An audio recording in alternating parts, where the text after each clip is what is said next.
So our story begins with a pair of brothers. Beginning of the year, like year 0, Urza is born. Beginning of the year, end of the year, Mishra is born. And they are much alike, but get very different. And they're just jerks and they hate each other. They're always squabbling, like, oh, give me that gear, no, give me that gear. I don't know, whatever artificer kids fight about. And they get sent away to an archaeological dig by their dad, right? And along with a family friend, Tokasia. And Urza is into it. Then one day, their master Tokasia, probably just to get them out of the workshop for a little while and stop their bickering, takes them into this cave. Now, Tokasia doesn't know it, but it's an evil cave. The Caves of Koilos, formerly called the Caves of the Damned, but that was not so good for tourism. And they found this Thran Power Stone, which had been split in half. And of course, each brother took a half.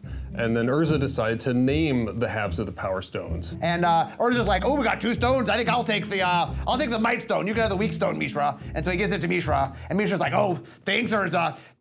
They got into fights where they blasted each other with lasers or something and stormed off in opposite directions. So in the Cave of Koilos, there is a portal. And through the portal, Mishra learns of the Phyrexians. And what happens is, as Mishra sort of gets tainted by the Phyrexians, he gets more and more evil. And he's like, okay, Phyrexians, I will join you and I will defeat my brother Urza. And then they build a bunch of machines. Urza's like, this machine will crush Mishra. And Mishra's like, this machine will crush Urza. And they're like strip mining everything, like that card strip mine, you know. And they have like war machines, like Mishra has a war machine, like that card, Mishra's war machine. And then, you know, they're fighting a bunch and it's getting worse and worse. And so, as the things build up, Urza realizes how horrible the Phyrexians are. And Urza's like, I vow, I will forever stop the Phyrexians.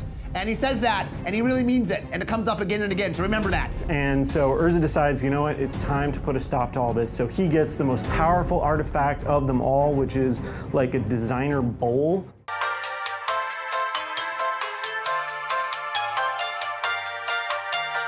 He's like, that's a cool bowl. I bet I could use it to have an apocalypse.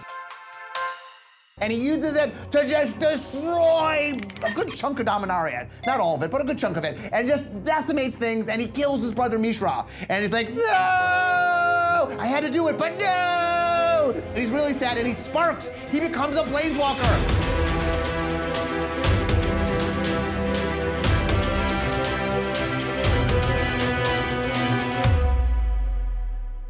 And now that the war is over and he's gone, he is obsessed with reversing Mishra's death. And he wants to punish the Phyrexians because he holds them responsible. And so he decides, okay, what do I need? I need to start a wizard school. And he's like, hey, everybody, send me your young wizards. No, no, no, there certainly won't be any unethical experimentation on them. What would give you that idea? And so they all come from all over the world to his extremely dangerous and irresponsible wizard academy, the Tellarian Academy.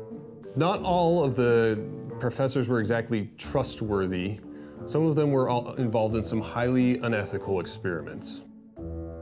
People were constantly being torn apart by time rifts or just old-fashioned blown up in laboratory accidents.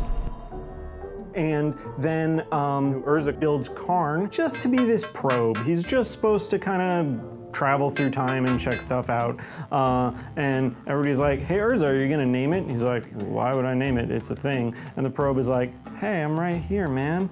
And then Joyra comes and names him Karn and is his friend. Joyra's like, Karn, you're my friend. Karn's like, what's a friend? And she explains, this is what a friend is. And then he's like, oh, Joyra is my friend, so that's great. And so then Urza starts sending Karn on trips into the past in his time machine. He can only go like a little bit into the past, so it's like, you know, I can't remember where I left my keys. Can you like go look like an hour ago when I had them last kind of stuff?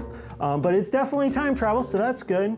In trying to make all the time things happen, he ends up creating an explosion! A temporal disaster happens! Because once again, messing with time is really not a good idea. But Urza's like, no! I regret most of what I've done! And there were just bubbles of time everywhere. It's just fast time and slow time, and it was like you'd be walking along and like suddenly you'd age 100 years. So now they refound the academy on this island where time is fractured, and Urza being Urza isn't like, wow, this is so terrible, how can I fix it? He's like, wow, I can do some cool experiments now that time is broken. He's not gonna let a little thing like breaking time get in the way of him doing what he really loves, which is hating Phyrexians.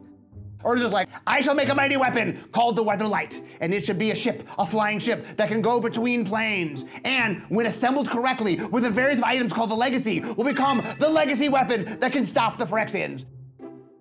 And he goes to Jorah, he's like, I built it. Like, wow, it's like 300 feet long and it's sleek and it can go like faster than the speed of sound. What do you think? Jorah's like, it's okay, I guess. Urza's like, fine, whatever, you're the captain.